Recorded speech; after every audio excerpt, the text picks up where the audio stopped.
uma manhã comum numa escola primária no interior. O som dos risos infantis, o barulho das mochilas sendo arrastadas e os gritos de professores chamando atenção faziam parte da rotina. Mas naquele dia, havia algo no ar. Algo estranho, que ninguém conseguia explicar. Tudo começou com um aluno apontando para a janela e dizendo, assustado, que havia um palhaço parado do lado de fora. Os colegas riram, achando que era brincadeira. Mas quando a professora se aproximou da janela, seu rosto perdeu a cor. Lá estava ele, imóvel, encostado na cerca, encarando fixamente o prédio da escola. O palhaço não se movia. Usava uma roupa antiga, quase rasgada, e o rosto pintado de branco parecia borrado pela chuva que começava a cair. Mesmo assim, ele acenava. Devagar, como se tivesse todo o tempo do mundo. Um aceno lento, mecânico, desconcertante. A direção foi acionada imediatamente. Fecharam todas as portas e iniciaram um lockdown. As crianças foram levadas para dentro das salas, e as cortinas, fechadas. Do lado de fora, ele continuava lá, parado, olhando, acenando, como se estivesse esperando por algo, ou por alguém. A polícia foi chamada, mas quando chegou ao local, o homem já havia desaparecido. Vasculharam a área, mas não encontraram vestígios, nem pegadas, nem marcas, nada. Parecia que ele nunca esteve ali. O caso foi tratado como um trote. Talvez alguém tentando assustar. Mas, no dia seguinte, o palhaço voltou. Exatamente no mesmo lugar. Mesma roupa, mesmo aceno lento. A única diferença era a hora. Dessa vez, ele apareceu à tarde, quando os pais começavam a buscar seus filhos.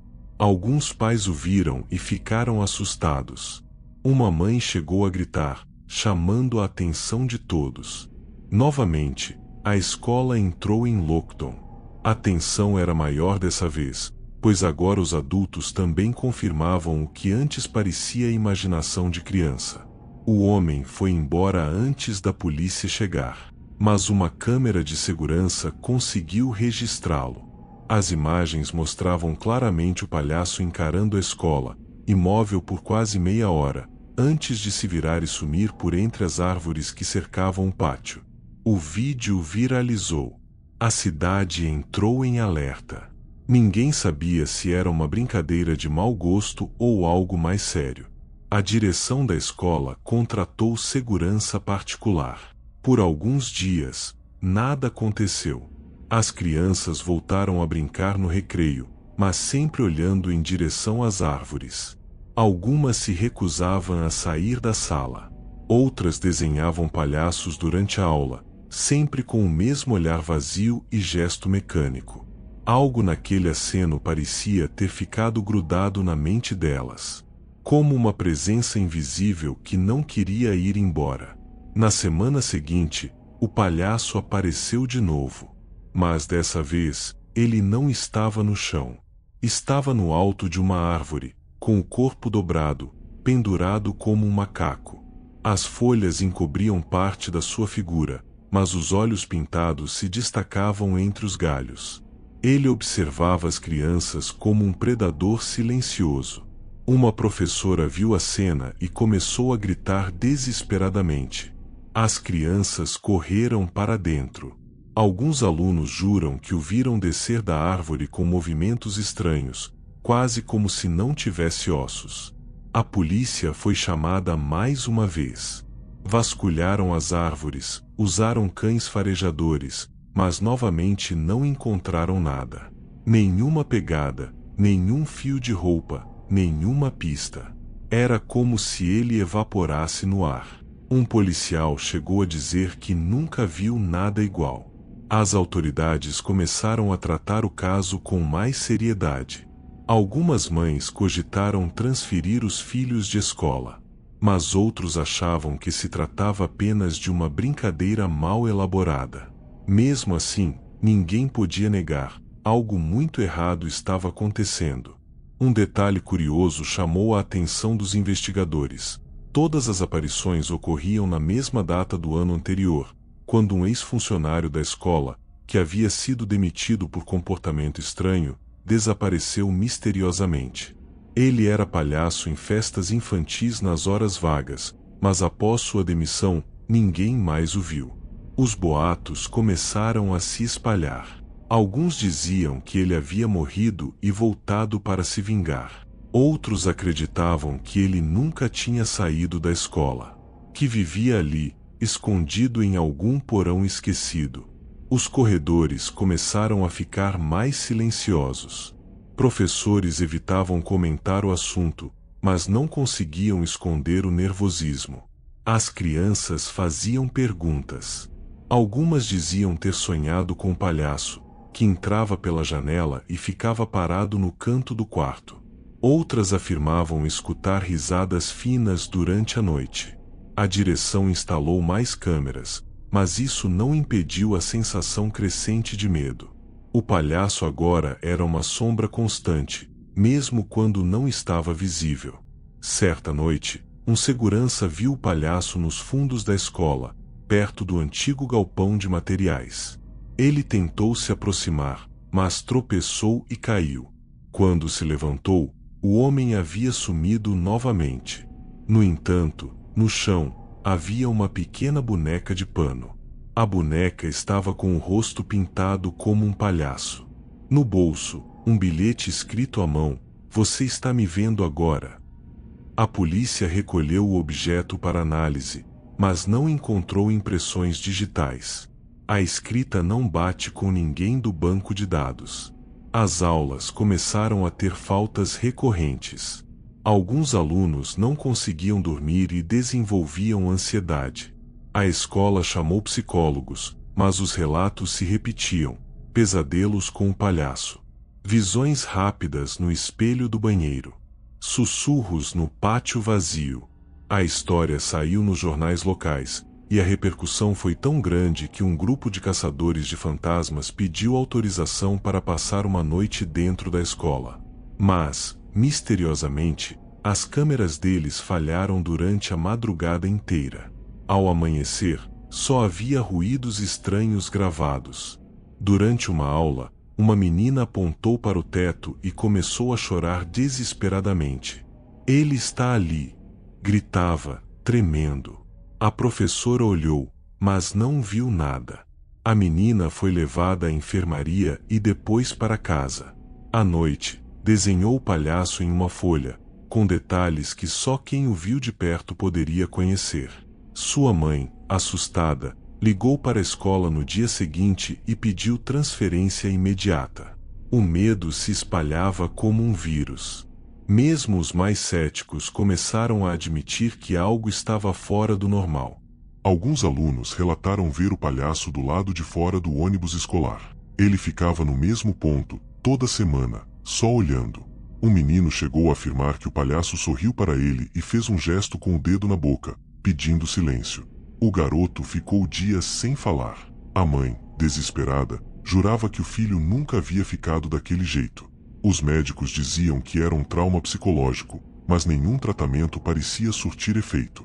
A figura do palhaço se tornava mais presente, mais íntima, quase como se morasse dentro da mente das crianças. Com o tempo, os adultos também começaram a ver. Um professor relatou ter visto um reflexo no vidro da porta da sala. Virou-se, mas não havia ninguém.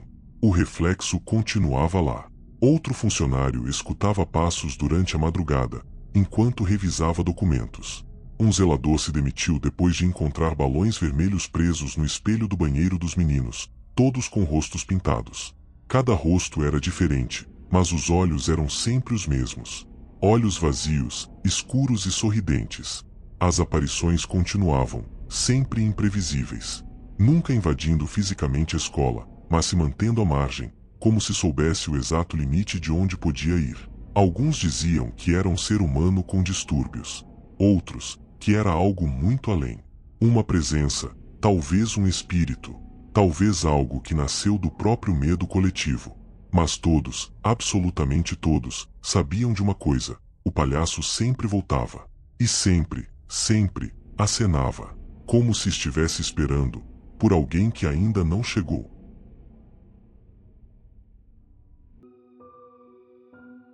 Aquela manhã de abril em 2020 começou como qualquer outra. Os alunos chegavam aos poucos, alguns sonolentos, outros correndo, com as mochilas balançando nas costas. Os funcionários conversavam sobre as notícias do dia anterior, e os professores preparavam o material para as primeiras aulas.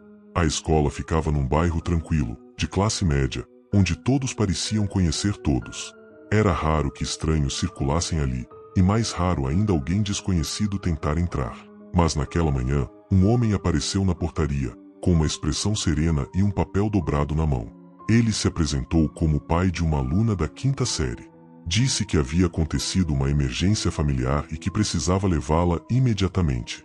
O porteiro estranhou. Não era o rosto familiar que costumava buscar a menina, mas o homem falava com segurança, sabia o nome completo dela, o número da turma e até o nome da professora. Mostrou um documento, mas a identidade parecia velha e gasta. Enquanto o porteiro hesitava, um professor passou por ali e reconheceu o nome da menina. Ele franziu o senho e decidiu intervir. O professor, desconfiado, pediu para o homem esperar um momento e subiu até a sala da aluna. Ao entrar, viu a menina distraída, desenhando no caderno. Sem alarde, chamou a diretora e pediu que ligassem imediatamente para o responsável legal cadastrado na ficha escolar. Do outro lado da linha, a avó da garota atendeu em pânico. Disse que a menina estava sob sua guarda desde o assassinato da mãe, e que o pai biológico estava preso por esse crime, ou pelo menos deveria estar. Nesse instante, a atmosfera da escola mudou completamente. Sem hesitar, a diretora acionou o protocolo de emergência. As portas foram trancadas, os alunos recolhidos às salas, e a polícia foi chamada. O homem ainda estava na portaria, agora inquieto, olhando ao redor como se procurasse uma rota de fuga. Ao perceber a movimentação dos seguranças, tentou sair calmamente, mas foi detido. A polícia chegou em minutos e o levou sob custódia. A identidade foi confirmada. Ele era realmente o pai da aluna, mas também um fugitivo perigoso, condenado por múltiplos assassinatos, incluindo da própria esposa. A notícia se espalhou como fogo. Pais começaram a chegar desesperados.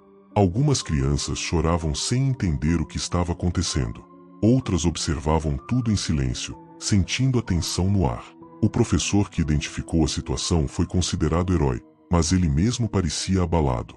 Dizia que algo no olhar daquele homem não saía de sua cabeça. Um olhar frio, vazio, como quem não sente nada.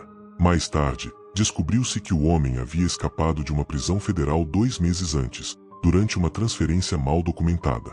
O caso ganhou repercussão nacional. Programas de TV entrevistaram a direção da escola, que se manteve firme, mas visivelmente abalada. A menina, protegida pela avó, foi mantida em local seguro, sob escolta policial. Alguns jornalistas descobriram que ele já vinha observando a escola há semanas, se misturando a pedestres e fingindo ser um entregador de comida para estudar a rotina dos funcionários. Ele havia planejado tudo meticulosamente, contando com a distração típica da rotina escolar, mas não contava com o olhar atento de um educador. Os alunos passaram a ter apoio psicológico. Alguns desenvolveram medo de desconhecidos e evitavam até sair no recreio. O professor que impediu o sequestro relatou que sonhava todas as noites com o momento em que viu o homem de perto. Disse que sentiu algo difícil de explicar, como se estivesse diante de alguém que não era mais humano, mas um invólucro vazio, apenas com a intenção de destruir. Uma energia densa, sufocante, que congelava o ar ao redor. Não era só medo, era algo além. A investigação revelou que o homem havia alterado sua aparência levemente, deixando o cabelo crescer e usando lentes de contato. Ele falsificou documentos e conseguiu se passar por outra pessoa para se aproximar da escola.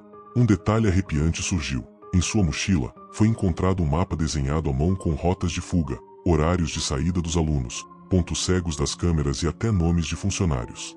Também havia uma carta escrita para a filha, onde dizia que iria buscá-la para terminarem juntos o que começou com a mãe dela. Especialistas tentaram entender o perfil psicológico do homem. Era um típico psicopata, segundo os laudos, com alto grau de manipulação emocional e completo desprezo pela vida humana. Ele acreditava, de forma distorcida, que estava salvando a filha ao retirá-la da escola. Mas os investigadores tinham outra teoria. Ele não queria resgatar, e sim destruir o que restava da família que o havia rejeitado. Ele não planejava sumir com a menina, planejava repetir o crime, agora com a própria filha. Esse detalhe nunca foi revelado aos pais. Depois da tentativa frustrada, o homem foi transferido novamente para um presídio de segurança máxima. Mas o medo permaneceu. Algumas famílias mudaram de cidade. A avó da menina entrou no programa de proteção a testemunhas. A escola instalou catracas, aumentou o número de câmeras e passou a fazer treinamentos de segurança mensalmente. Mas o sentimento de invasão persistia. Aquela sensação de que alguém tinha ultrapassado os muros, quebrado a confiança e tocado no lugar mais vulnerável, a inocência. Um fato curioso é que, mesmo após sua prisão, cartas começaram a chegar à escola. Escritas à mão, com frases desconexas e desenhos infantis perturbadores. Sempre sem remetente. Algumas tinham apenas a palavra voltei escrita dezenas de vezes. Outras traziam retratos mal feitos da menina, com os olhos riscados.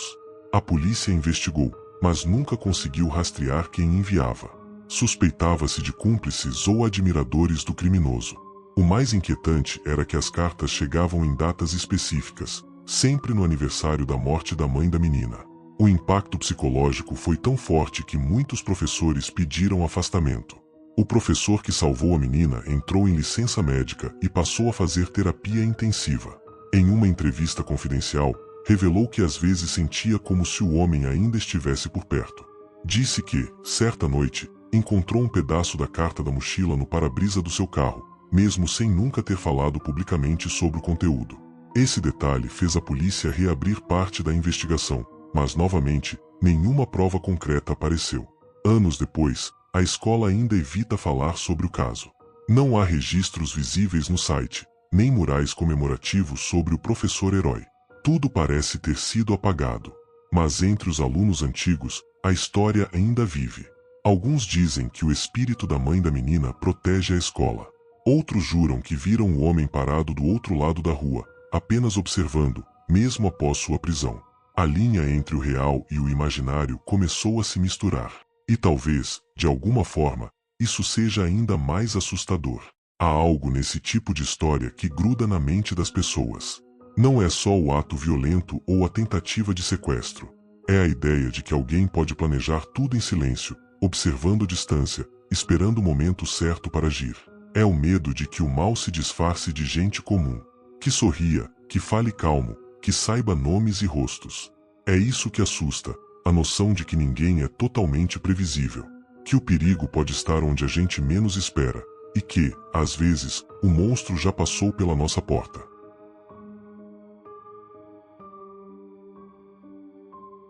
Luke sempre foi aquele tipo de aluno que ninguém notava. Sentava no fundo da sala, falava baixo, e nunca levantava a mão. Suas roupas eram sempre as mesmas, seu olhar sempre para baixo. Ele passava despercebido até mesmo nos corredores apertados da escola. Os professores achavam que ele era apenas tímido. Os colegas o viam como esquisito. Muitos o ridicularizavam sem pensar duas vezes. Davam risada de sua mochila gasta, de seu jeito calado, de sua dificuldade em se enturmar. Luke apenas absorvia tudo em silêncio. Mas por dentro, algo crescia, uma tempestade que ninguém parecia ver. Na hora do recreio, ele ficava sozinho num canto, fingindo estar ocupado com o celular, mesmo quando o aparelho estava desligado. Às vezes, levava livros para ler, mas logo os colegas começaram a zombar disso também. Chamavam-no de estranho, psicopata, doente. Alguns jogavam bolinhas de papel, outros escondiam seus pertences. E o pior, os adultos raramente percebiam. Para eles, era só coisa de adolescente, nada sério. Mas Luke sentia cada uma daquelas humilhações como facadas silenciosas. No fundo, ele só queria ser aceito. Só queria que alguém enxergasse que ele existia. O que ninguém sabia era que Luke passava as noites trancado em seu quarto, revisitando cada insulto, cada risada, cada desprezo. Criava diálogos imaginários onde ele finalmente dizia tudo o que guardava. Às vezes, escrevia em cadernos que escondia embaixo da cama, desenhando cenas violentas, fantasias sombrias de vingança. Ele começou a frequentar fóruns obscuros na internet, onde encontrou outros como ele, jovens invisíveis, rejeitados, machucados. Ali, ele não se sentia sozinho. Ali, começaram a surgir ideias perigosas. Palavras como justiça, limpeza, despertar começaram a ganhar outro peso. Certo dia, após mais uma semana sendo ignorado e humilhado, Luke não foi à escola. Ninguém estranhou. Só a professora de ciências perguntou por ele, mas seguiu o dia normalmente. 2 dias depois, ele apareceu no portão da escola, com uma mochila que parecia mais pesada do que o normal. Seu rosto estava pálido, os olhos fixos, sem piscar. Ele não tentou entrar pelas catracas. Ficou parado ali, como se estivesse esperando algo. Um segurança o observou, desconfiado, mas não agiu imediatamente. O clima estava estranho, como se o tempo tivesse parado. Dentro da mochila, havia uma arma. Luke havia conseguido o revólver em um mercado clandestino, com a ajuda de um conhecido que nunca chegou a ser identificado. O plano dele estava escrito em detalhes num caderno. Cada movimento, cada rota de fuga, até as frases que diria. Ele havia escolhido aquele dia porque seria a apresentação de talentos da escola. O auditório estaria cheio. Enquanto esperava, tremendo por dentro, ouviu uma voz que mudou tudo. Era Miguel, um colega de sala que nunca tinha falado muito com ele, mas que sempre o cumprimentava com um aceno. Miguel não sabia do que estava prestes a acontecer. Apenas viu Luke parado, e decidiu se aproximar. Disse, "E aí, cara? Tudo bem com você hoje? Quer que eu entre com você?" Foi só isso. Mas aquelas palavras, tão simples, tão humanas, quebraram algo dentro de Luke. Pela primeira vez em muito tempo, alguém o viu. Não como um problema, nem como uma piada. Apenas como um ser humano. Ele não respondeu.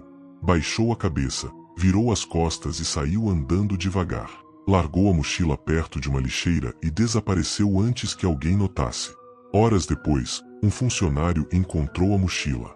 Ao abri-la, viu a arma e o caderno com os planos. O alarme foi disparado, a escola entrou em lockdown e a polícia foi chamada. Não sabiam ainda quem era o dono da mochila, mas as anotações logo entregaram. As autoridades localizaram Luke na casa da avó, em estado de choque. Ele não resistiu à prisão. Foi levado sem dizer uma palavra, enquanto a imprensa começava a montar uma história sem saber do detalhe mais importante, o gesto simples que impediu o horror. Os alunos ficaram em choque ao saber quem era o responsável. O Luke, aquele quietinho. Essa foi a frase mais repetida. Ninguém acreditava. Mas o caderno falava por si. Havia ali páginas e mais páginas de dor reprimida, humilhações detalhadas, e frases como, "Ninguém vai rir de mim nunca mais." A escola se viu forçada a rever todas as suas práticas. Como ninguém tinha notado o sofrimento daquele menino. Como tantos haviam contribuído para que ele chegasse tão perto do abismo. Miguel foi chamado pela direção e pela polícia para prestar depoimento. Ele contou tudo, com lágrimas nos olhos. Disse que só queria ser gentil, que achava Luke um pouco triste, mas nunca perigoso.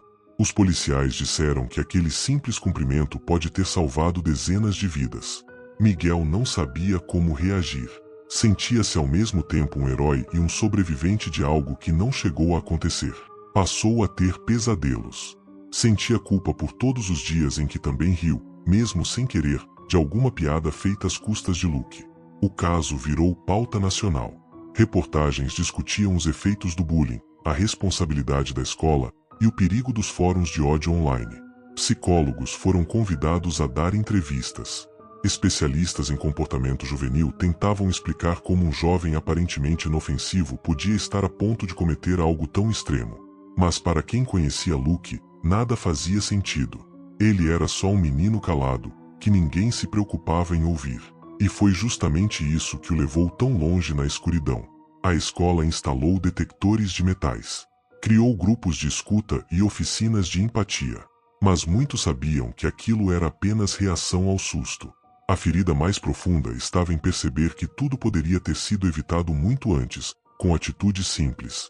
Um olhar, uma conversa, uma pergunta sincera. A mãe de Miguel escreveu uma carta emocionada, agradecendo por ele ser como era, gentil sem esforço. Disse que esperava que o filho nunca mudasse, que continuasse olhando para os invisíveis.